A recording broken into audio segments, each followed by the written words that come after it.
Okay, welcome class. Today I will show you how to make a concept map on poplet.com. The reason for this lesson is to show you how to make concepts that are neat and well organized. The concept that you will create will go hand in hand with your final paper of this unit. So let's get started. Once you're at poplet.com, you need to go to login in the upper right hand corner.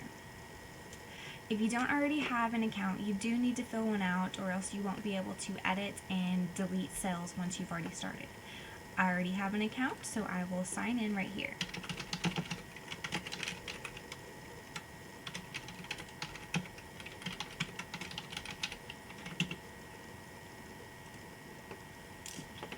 Once you're signed in or updated, it will take you to this blank screen right here, and the first thing you will do will go to this left hand corner to do make new poplet. So for the name of this poplet will be Wizarding Families. And the second step that you do is to choose a basic color, and I think I'm going to go with blue. Once you choose your color, you press this button and make it so, and it'll take you to a blank screen that looks like this. The first thing you'll do is you'll double click right here to make your center cell.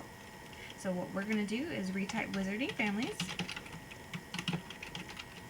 and these will be Wizarding Families of Harry Potter.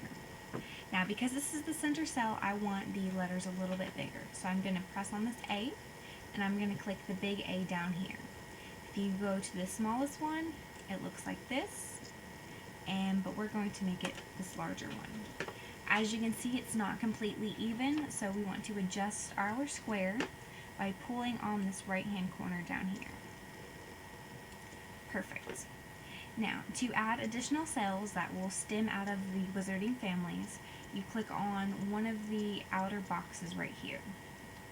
Don't click on this top one though, because on all cells of the top one it doesn't work. So we'll just hit the side one right here, make new poplet, and we'll press Potter. We want to add to this cell, and we will write Harry. Add to the cell again, so you click back on your center cell, click the edge again, and then we will write Harry's father, which is James. Go back to Potter, and then click another circle.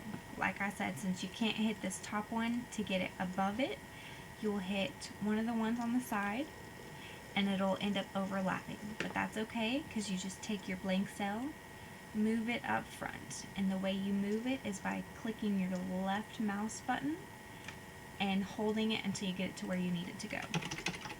Then we'll write Lily. Now the second family that we're going to add is the Malfoys. And as you can see, I highlighted my center concept so I can add to that one since we're adding another family. So we'll click on this bottom portion, and then we'll write Malfoy. Now, I need some room, so what I'm going to do is I'm going to zoom out using my mouse.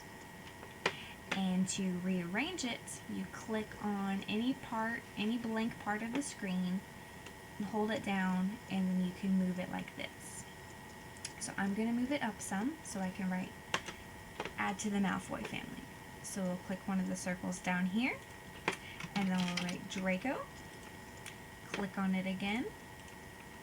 Then we'll add Lucius. Click on it one more time to add Narcissa, which is Draco's mother. Now, as you can see, it's a little bit uneven, so we're just going to drag Lucius down here and drag Draco down there so it all looks even. Now, the last family that we're going to add in today is the Weasleys, and they are a very large family, so we'll get a chance to work with rearranging. So go back to Wizarding Families, your center concept, and then click on a corner right here. And we will write Weasley. And to add to it, click your poplet, and then we'll start with the father. Arthur,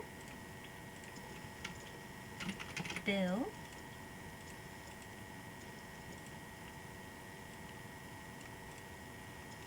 Charlie, And it doesn't really matter where you have your concepts right now, because once you have them all, then you can go in and adjust them however they need. Move to right up, so we'll write George here. Move that one up, we'll write Jenny.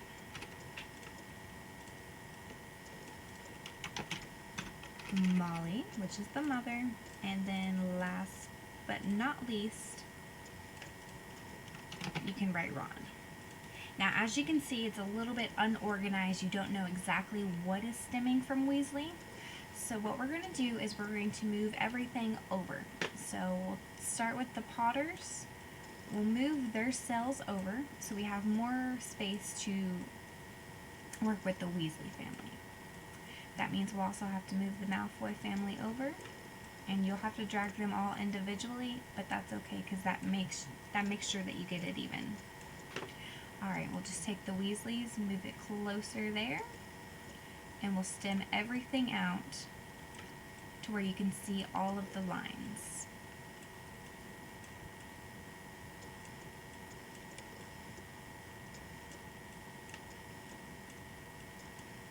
Alright, as you can see, everything is perfectly even. Now, if you want to make it a little bit more distinct, you surely can, just by zooming out. And you can move the Malfoy family downward. And then you can move the Potter family outward. This way you have distinct family units. And then you can separate it a little bit better. Okay, so the next thing I'm going to show you how to do is to remove your name. You can either leave this or remove them however you like. I personally do not like them on there, so I'm going to go to Settings right here. We're going to go down to View, and we're going to Hide Name Tags. And as you can see, they've all disappeared. Now, if you want to, you can add more concept maps. You could go in and add an additional concept map to any of your smaller ones. So let's say we wanted to add one to Ron. We would just have an extra one right here. And you could even add an additional one right there and an additional one right there. And move them around however you would like. So as you can see, it goes Wizarding Families, Weasley, Ron, and then they could go further and further down. But because that doesn't serve our purpose here, we're going to delete the cells by hitting this X button, and yes, hitting this X button, and yes, and doing it one more time. Alright, we now have a complete concept map, and I hope to see y'all. I'm very excited.